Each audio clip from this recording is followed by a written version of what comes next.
Fragment d'Histoire aujourd'hui vous amène au musée Montmartre pour une exposition extraordinaire, Artistes à Montmartre. L'exposition rassemble près de 150 œuvres, peintures, dessins, gravures, réalisées par les peintres qui ont fréquenté ou vécu de la fin du 19e au début du 20e siècle dans les différents lieux de la butte.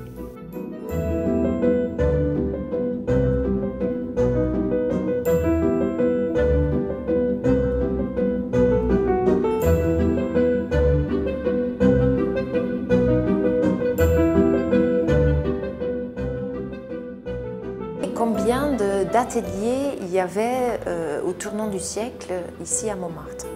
Il faut savoir qu'il y avait beaucoup d'artistes à Montmartre pour plusieurs raisons. Tout d'abord parce que les ateliers étaient beaucoup moins chers qu'à Paris. Il y avait quand même un esprit de liberté qui régnait à Montmartre qu'on n'avait pas forcément à Paris avec les écoles de beaux-arts qui étaient quand même très académiques. Et aussi pour la presse, parce qu'il y avait beaucoup de journaux, etc., qui proclamaient justement cette liberté et cette création artistique à Montmartre. Gil Blas, la Revue Blanche, l'Assiette au beurre, tous ces revues-là ont fait connaître les artistes à Montmartre et aussi l'ambiance artistique qui régnait ici. Après, il y avait beaucoup d'ateliers aussi. Il y avait le Maquis tout d'abord, où il y avait beaucoup d'artistes qui étaient, mais aussi les artistes qui venaient peindre au Maquis. Steinlen qui avait son atelier au 73 rue Colincourt. Il y avait les ateliers 12 rue Courtauld qui sont actuellement les ateliers où nous sommes, le musée de Montmartre, où il y avait Émile Bernard, mais aussi Galanis, Renoir. Il a eu son atelier ici en 1876 quand il est venu peindre le bal du Moulin de la Galette. Et aussi bien sûr Suzanne Valadon, Utrio, Uther et l'atelier de Delattre, qui était rue Le Pic, 87 rue Le Pic et plus tard au numéro 102. Et bien sûr aussi Toulouse-Lautrec, artiste important à Montmartre, qui avait un atelier 5 rue Tourlac.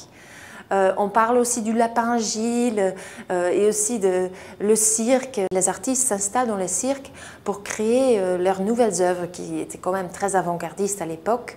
Les chanteuses, les clowns, c'était des nouveaux sujets qui étaient très attirants pour les artistes.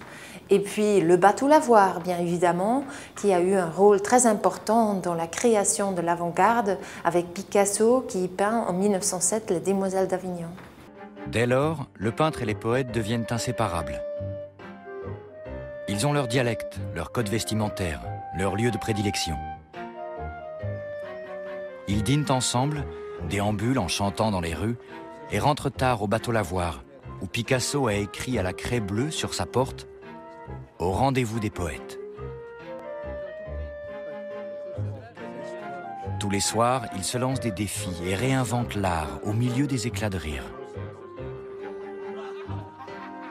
On a voulu quand même montrer la multitude des œuvres créées ici à Montmartre par de différents artistes. C'était très important pour nous de donner vraiment une vision globale. Bien sûr, tous les artistes travaillaient ici et donc Montmartre, c'est leur sujet, mais chacun le représente de sa façon. On a Émile Bernard qui, quand il est dans l'atelier au 12 rue Courtauld, il écrit sur sa porte « Celui qui ne croit pas en Dieu, Raphaël et Titian n'entre pas ici ».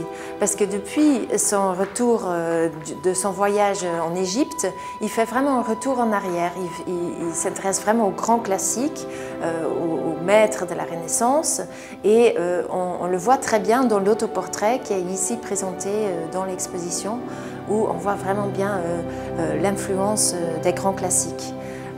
Après, il y a Galanis qui a peint la maison dont nous sommes ici, la maison Bel Air, parce qu'il était aussi résident dans les ateliers 12 rue Courtauld. Et Renoir, bien sûr, artiste incontournable pour Montmartre. Renoir, il a visité les ateliers 12 rue Courtauld et il a vu les jardins, il était complètement charmé par les jardins.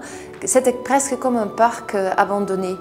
Et on montre de très belles œuvres de lui, notamment un très beau nu, femme se levant, et aussi une magnifique petite nature morte. Renoir, il était venu ici pour peindre le bal du Moulin de la Galette, pour pouvoir se déplacer à chaque fois au Moulin de la Galette et de peindre sur place.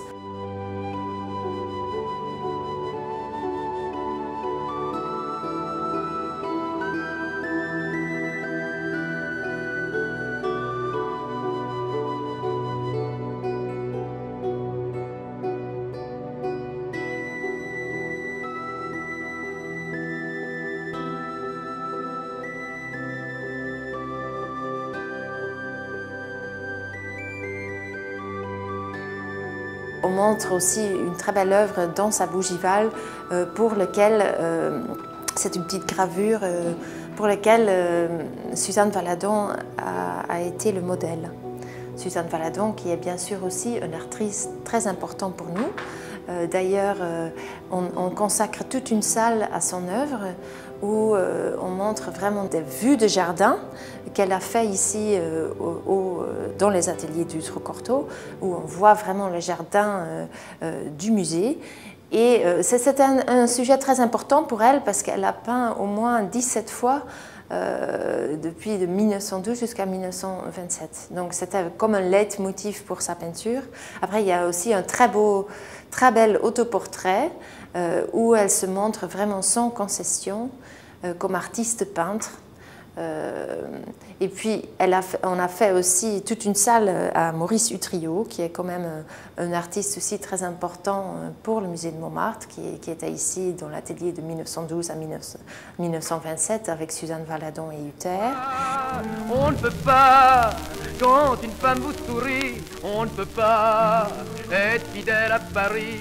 On s'emballe pour une blonde à tout jamais, et l'on aime une brune un quart d'heure après. On ne peut pas être fidèle à Paris, de vous tous, notre cœur est épris. On vous veut, n'osant pas faire un choix, on vous veut toutes à la fois.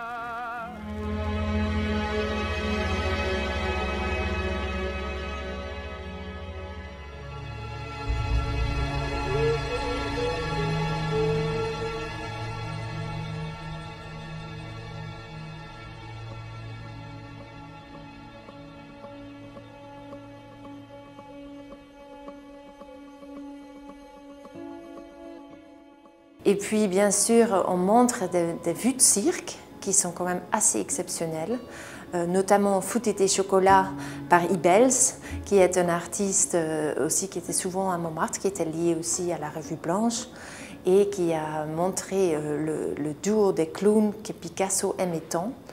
Et aussi, il y a un très beau tableau de Husé qui montre une chanteuse au Café-Concert l'Européen. Tout commence vers 1885 avec les maquis, vaste terrain vague, délimité par les moulins de la Goulette, la rue Girardon et la rue des Caulaincourt. Un petit village où vivent entre autres Henri Laurens, Paul Bot. Un tel décor ne peut que séduire les peintres comme Kupka, Maclay et Brun.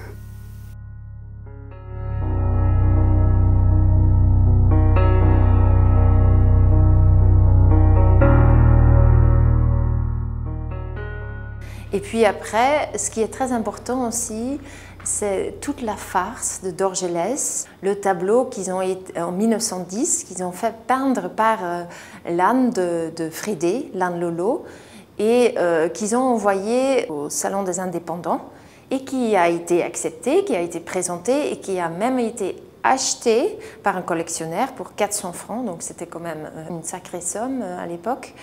Et plus tard, Dorgelès publie dans la revue Fantasia notamment tout un article où il raconte la vérité, qu'en fait c'est une âne qui a peint ce tableau.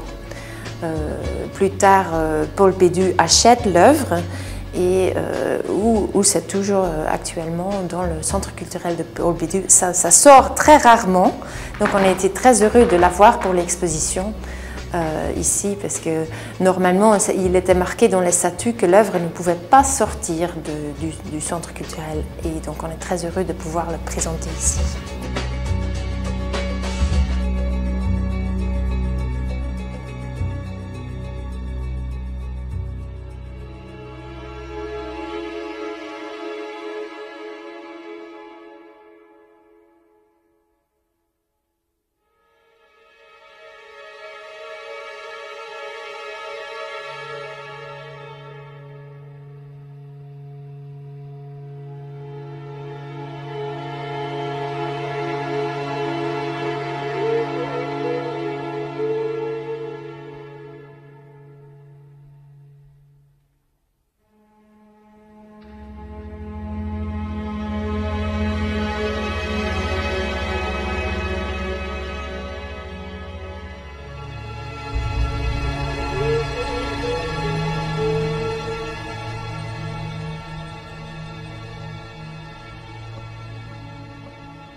C'était très passionnant de travailler sur ce projet parce que déjà il y a les différents ateliers.